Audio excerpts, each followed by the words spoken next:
தமிழ்நாடு வெற்றி கழகம் தவிக கட்சியை ஆட்சி அமைக்க அழைக்காமல் ஆளுநர் அவர்கள் எதற்கு காலம் கடத்தி கொண்டிருக்கிறார்? எல்லா மாநிலங்களிலும் ஆளுநர்களை வைத்து அரசியல் செய்யும் பாஜகவுடைய போக்கை கண்டித்து இன்று தமிழ்நாடு முழுவதும் எல்லா தலைநகரங்களிலும் இந்த ஆர்ப்பாட்டம் நடந்து கொண்டிருக்கிறது.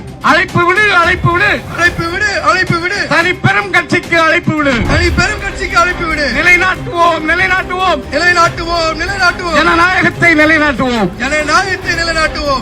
இன்று ஆளுநரால் ஜனநாயக படுகொலை செய்யப்பட்டிருக்கின்ற இந்த ஜனநாயக படுகொலையை கண்டித்து தமிழ்நாடு முழுவதும் கண்டன ஆர்ப்பாட்டத்தில் நாம் ஈடுபட்டுக் கொண்டிருக்கிறோம். இந்த ஆர்ப்பாட்டத்தில் நாம் சொல்லும் செய்தி என்னவென்றால், தொடர்ந்து எல்லா மாநிலத்திலும் ஜனநாயக படுகொலையை, அரசியலமைப்பு சட்டத்தை சிதைப்பதை கண்டித்து நாம் தொடர் போராட்டத்தில் ஈடுபட்டு வருகிறோம். அந்த போராட்டத்துடைய தொடர்ச்சிதான் இன்றும் தமிழ்நாட்டில் ஆளுநர் அவர்கள் ஒரு பெரும்பான்மை பெற்றிருக்கின்ற தமிழ்நாடு வெற்றி கழகம் தவிக கட்சியை ஆட்சி அமைக்க அழைக்காமல் எதற்கு காலம் கடத்தி கொண்டிருக்கிறார்? இதை கண்டித்துதான் காங்கிரஸ் பேர் இயக்கத்தின் சார்பாக தன்னுடைய ஜனநாயக கடமையை ஆற்ற, தன்னுடைய அரசியல் அமைப்பு சட்டத்தை பாதுகாக்க இந்த ஆர்ப்பாட்டம் நடந்து கொண்டிருக்கிறது. எல்லா மாநிலங்களிலும் ஆளுநர்களை வைத்து அரசியல் செய்யும் பாஜகவுடைய போக்கை கண்டித்து இன்று தமிழ்நாடு முழுவதும் எல்லா தலைநகரங்களிலும் இந்த ஆர்ப்பாட்டம் நடந்து கொண்டிருக்கிறது.